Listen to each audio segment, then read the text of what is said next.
Hello everyone and welcome to my YouTube channel. For my tiny little channel, the previous video I posted a month ago got a record number of views and comments. And of course I watched Nolan's latest movie, The Odyssey, and in this video I want to share my thoughts and reflections whether I like it or not. What felt strange and also my take on whether these movies will win that coveted Oscar. Let's get into it, but first please give me thumbs up, subscribe to the channel and let me know what you think in the comment section. Why is the Odyssey so difficult to adapt? The simplified concept of the Odyssey is a homecoming after victory, but it is a very particular kind of homecoming, one that changed a person, one that helps him atone for his guilt and his actions after he became arrogant and challenged the gods themselves.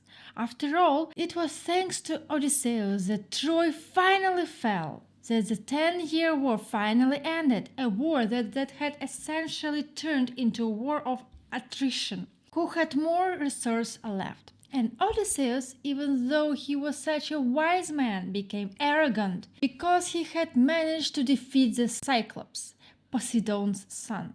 And he revealed himself, revealed his crew, and effectively turned his former ally, Poseidon, who until then had broadly been on his side, into an enemy who, in revenge for his son, would do everything he could to keep Odysseus from getting home.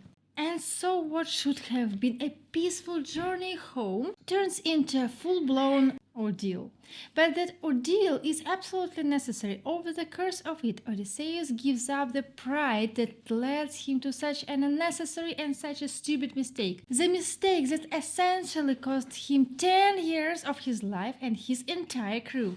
Odysseus' whole journey is one long act of atonement. Through the loss of his entire crew, through temptation, loneliness, and humiliation, Odysseus relearns patience and rediscovers his wisdom, his calm, and his strategic thinking. It is an egoistical, even in some ways childish act, when Odysseus proudly tells Polyphemus, who defeated him, he almost turns into a little boy who, in that exact second, can think only about adding one more victory to his score, his own personal name-attached score. And that was what mattered so much to Odysseus in that fatal moment. One more personal victory, which then set the next chain of events in motion. But I'm not here to analyze Homer's Odyssey, I'm reviewing the movie. And first of all, I want to say that making a movie or a series that follows the Odyssey itself directly would be incredibly difficult. First, everyone's main complaint is always how close to or how far from the source material an adaptation is. And that's the main pain point and the main problem. It is as though everyone wants the adaptation to be literally word by word. And they do not just want authentic clothing, armor, and weapons. They want them practically taken straight from museums and archaeological digs. But the problem is that behind this attempt to recreate perfect historical accuracy down to the smallest detail, the spirit of the war gets lost. Yes, at the end of this video I will still point out what I didn't like, those very same suits of armor and especially the way Agamemnon was portrayed. But overall, once you fix that particular issue, the questions of adaptations begin.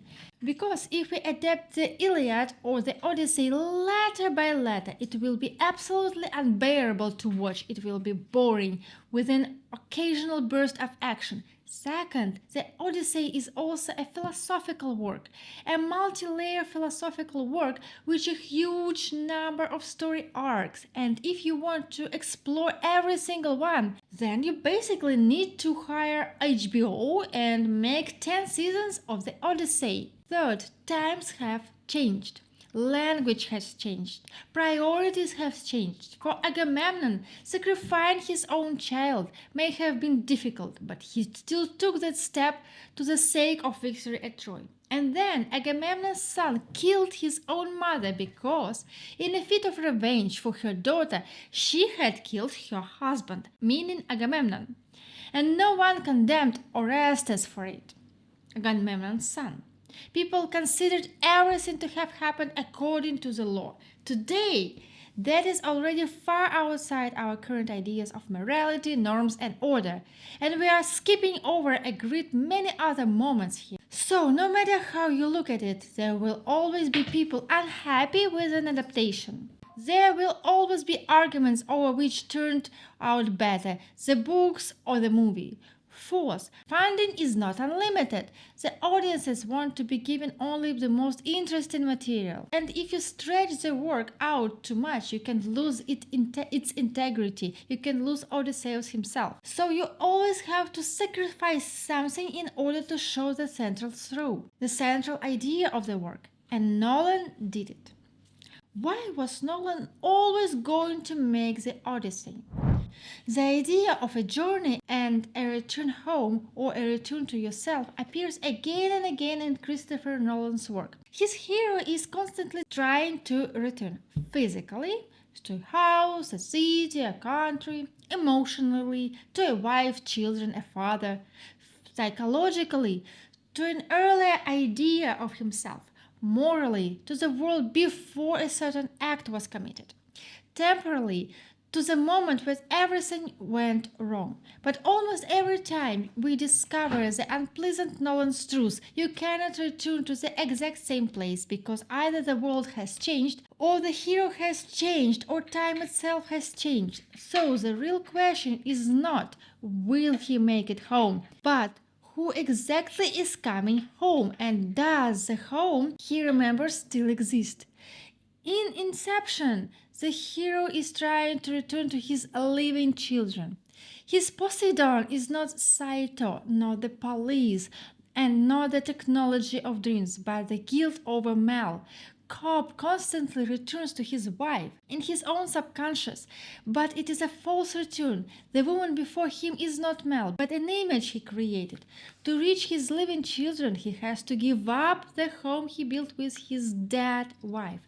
Nolan himself said he realized a movie about dreams has to be based first and foremost on the hero's emotional inner world and not only in the mechanics of a haste. So Ariadne guides Cobb through his own labyrinth in roughly the same way Athena guides Odysseus. And the final scene matters less because of the question, is it a dream or reality, than because of Cobb's choice. He stops checking the spinning top and turns toward his children. In other words, he gets home only after he stops living in the past. Interstellar. A homecoming that came too late. Here, Nolan's Nostos, the return home, becomes almost literal. Cooper leaves his farm after promising Murph that he will come back. He sets out to find a new home for humanity, but emotionally, throughout the entire movie, he is trying to return to one specific room, to his daughter, at the moment when they said goodbye. Space can be crossed, but time cannot. While Cooper is carrying out the mission, his children grow up. He returns, but the father has barely aged, the daughter has lived entire life, the family farm has been turned into a museum. Earth is no longer humanity's home. So in this Tesseract, he returns not physically but through memory and relationships. He becomes the very ghost who had always already been in Murph's room. On the surface, the movie is about searching for a new world, but emotional core is a father trying to keep his promise to return to his child. Time dilation becomes quite literally the force tearing a person away from home. And that's very Odyssean. The journey ends in a reunion, but not in the restoration of old life. Cooper finds Murph and almost immediately have to live again. Memento, the anti-Odyssey. Leonard cannot return to himself because he does not have conscious memory. Odysseus' main problem is that other people do not recognize him. Leonard's problem is worse. He cannot recognize himself for long. His photographs, notes, and tattoos become an artificial Ithaca, a set of landmarks he used to rebuild his identity again and again. But he deliberately falsifies his own route because revenge gives him a purpose instead of return. He chooses repetition. His journey is a closed loop. He keeps arriving at the beginning without remembering that he has already been there. And I'm not even including Nolan's other movies here because I don't want to inflate the running time of this video. And now Nolan has arrived at Odyssey, a story that contains literally everything Nolan's loved to work with on the level of ideas. Non-linear storytelling, stories within stories, lost time, doubt about reality, disguise and changes of identity, a dead version of the former self, a father who missed his son's childhood, a wife who exists simultaneously as a real person and as idealized image and memory, a return that requires recognition. This feels like the project that was particularly asking to land in Nolan's hands. And what I find especially interesting is that Nolan looked at Odyssey's story through the eyes of modern life, not through religion and myth. Notice that the movie does not include a single god except Athena, no Poseidon, no Galeas, no one except Athena. Yes, there is a Cyclops, the Sirens, and other mythical creatures, but the gods themselves seem to be deliberately absent. And in the adaptation, Athena exists only alongside Odysseus. She does not appear to his son Telemachus, for example, and she does not guide or mentor him. She is there solely and exclusively for Odysseus. And she does not exactly guide him at this much either. She functions more like Odysseus in a moral compass. And she disappears when Odysseus, disguised as a stranger, speaks to his wife Penelope and tells her everything that happened during the sack of Troy. In other words, when he essentially relives and re-examines that experience, and as he relives it, he remembers that young woman, most likely a temple servant, who was seized and almost certainly killed at the very least, and perhaps had something even worse done to her first. And as we understand it, Odysseus did nothing to stop it. Athena, or her priestess, becomes a symbol of atonement for the guilt of the bloody sack of Troy, which happened because of Odysseus. Because in essence it was Odysseus who violated this very law of hospitality, and that law becomes the central thread around which all the story arcs are built. And it seems to me Odysseus' entire journey in this movie comes down to realizing that this law has been violated for a very long time. The basic law of civilization without which years of degradation and chaos will follow. And in general, I like the feeling that Odysseus was not simply staying with Calypso, feasting and forgetting about home, that he was recovering there. It was as though his time with Calypso was an ancient Greek form of PTSD rehabilitation. The movie clearly shows us that it was not only Odysseus' body that suffered, but also his soul and his mind. And Calypso used the lotus as a psychotherapy drug available to her under those circumstances. And this story of a person returning after war, after severe trauma, is incredibly close to so many people, especially now, when the world is full of upheaval, wars, conflicts, and stress. So I really like that Nolan looked at this story not as a confrontation between a man and a god, but as a traumatized man's journey home. And that journey cannot be simple or linear if he wants to return to a normal state, to return to his family and his kingdom as a loving husband and a king. And by the way, I'm afraid that if Odysseus had returned immediately to his wife Penelope with that level of PTSD, there is no guarantee she would have been able to handle him. Speaking of Penelope, I really like the way her individual character arc was constructed. She is complicated and strong. At the same time, she wants her husband to return to her, and she's torn apart, unwilling to admit that 10 years have already passed and that there is very little chance her husband will ever come home. But at the same time, she is trapped in extremely difficult circumstances. She refuses to believe that her husband is dead and may never return home. And she understands perfectly well that her son is still not strong enough for her to put him on the throne. Nolan's Penelope understands perfectly well that the situation is extremely complicated and that for now there is no solution. What I did not like. First and foremost, Agamemnon, his armor and his entire appearance. I understand that symbolically what we were shown was not so much Agamemnon himself as his enormous ego, which literally eclipses everything else. We never even see his face in the movie, and it is a wonderful directing choice. But the armor still could have been different. Here it looks like an ancient Greek titan and Batman from Gotham rolled into one, and it pulls you out of the movie. The complaints from the Disgruntled. The criticism of the movie has essentially focused from the very beginning on the casting, not on the director's actual concept. We're essentially discussing the color of the cufflinks instead of work itself. Elliot Page, a transgender actor, provoked a wave of rejection and outrage from far-right audience who see one individual's personal decision as practically a threat to all of humanity.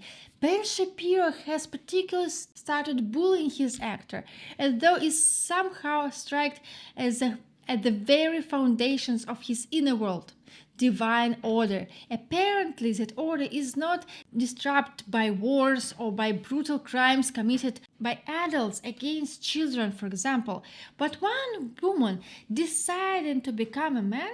Yes, apparently they dealt a direct blow to all Christian values. And God forbid Elliot Page openly showed everyone that he was happy with his choice. Yes, at first people said he would be playing Achilles. But Achilles was not in the movie at all. He turned out to be Sinon, and he was perfect for his role. Helen of Troy is not played by white blonde actress with perfect facial features by modern standards. But let us not forget two things. First, standards of beauty have changed dramatically over time. Look at the portrait of Potemkin. Today, he would hardly be considered the handsome man and sex symbol he was in his own era. Second, the way certain historical figures were described and what they actually looked like in reality was distorted as well. Cleopatra was not an incredibly beautiful woman, and she did not dress like an Egyptian. She was intelligent, charming, and cunning, and men could not resist her. And the biggest question is this: was the Trojan War really started for Helen? Or did Agamemnon simply take advantage of a favorable set of circumstances? Paris has abducted his brother's wife and decided to start a war. Helen herself may have looked completely ordinary. The polish and legendary beauty could have been added later, so that the fairy tale epic of the Iliad would feel complete. After all, in a war involving demigods, the greatest heroes, and even the gods themselves, you simply cannot do without a woman of unbelievable beauty, a woman who effectively substitutes for Agamemnon's selfish, expansionist desire for conquest. And there is another interesting idea someone pointed out to me. Helen in the story was treated like an object, like a slave, passed from one set of hands to another, as though she were a thing. Aphrodite clouded Helen's mind and forced her against her will to leave her husband and daughter and go away with Paris. This was not Helen's own personal choice, and that is why the casting of Kenyan-Mexican actress Lupita Nyong'o, sorry if I mispronounced it, seems very symbolic to me. First, there is the question of identity. Who are you in the end? Whose wife are you? And second, there is a question of how women were treated as property. And that is exactly what Nolan emphasizes, including through his choice of actress. It feels like that a second layer of the movie that not everyone is prepared to see, where they are busy fighting over whether it does or does not match the canon. Will this movie win the Oscar? My prediction is yes, because the movie literally has everything it needs. It meets the requirements, it has a clear storyline, strong acting, and even a social relevant story that is worth discussing right now. So I'm betting of the movie winning Best Picture. There's also a very high chance it will win Best Director. And here too, I'm betting on Nolan next. Will Matt Damon win Best Actor? I think he will be nominated, but we still need to see the other movies because we still have Dune, for example, along with several other films. And Anne Hathaway will definitely be nominated for Best Supporting Actress. Whether she will actually win is different question. Whether she will actually win it is a different question. If we look at the other Oscar categories as well, I think this movie will definitely get somewhere around 12 or 14 nominations overall. And it may collect 8 or 9 statuettes, including Best Picture, Best Director. But what will happen in reality, we will see. By the way, write your own predictions in the comment section. This was Aleksandra Reed. Subscribe to the channel, give me thumbs up and leave your hype ratings as well. See you in the next video. Bye everyone!